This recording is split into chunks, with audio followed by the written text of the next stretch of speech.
ada nabi yang dapat membangkitkan orang yang sudah meninggal? Siapa ya?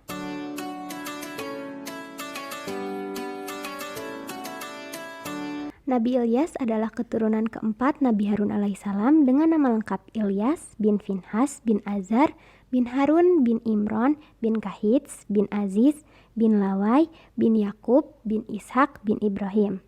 Nabi Ilyas diutus oleh Allah Subhanahu wa Ta'ala untuk mengingatkan kaum Bani Israel yang membangkang karena menyembah berhala dan tidak mau menyembah Allah Subhanahu wa Ta'ala.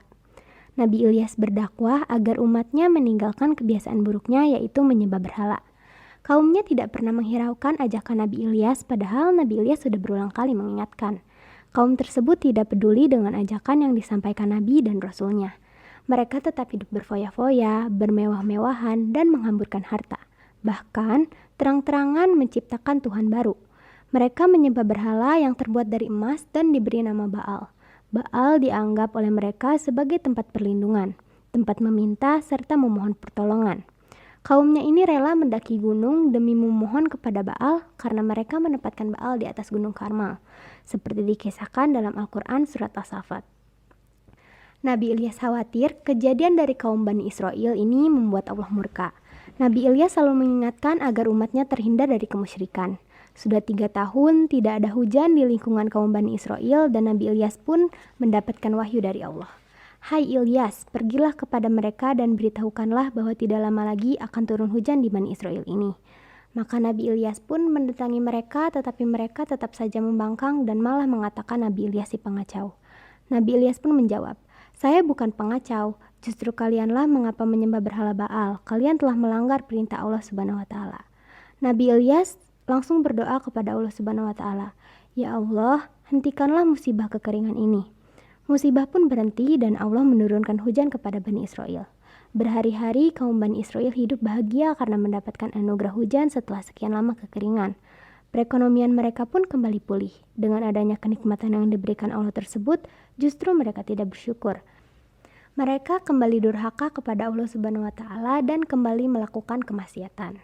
Dikisahkan ketika musim kemarau yang sangat panjang, Nabi Ilyas bertemu dengan seorang wanita tua yang sedang membawa sedikit air dan gandum.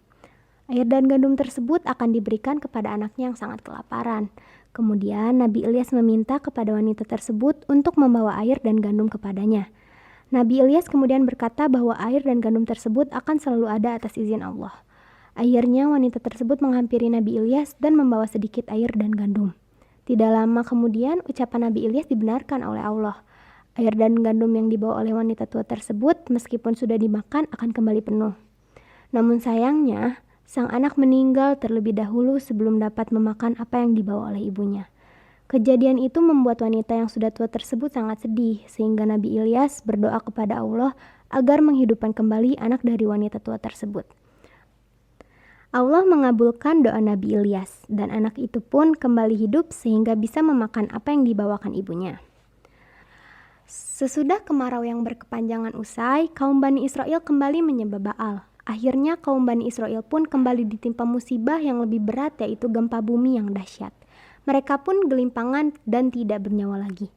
Nabi Ilyas alaihissalam dan orang-orang beriman selamat dari musibah tersebut karena sudah terlebih dahulu meninggalkan negeri tersebut.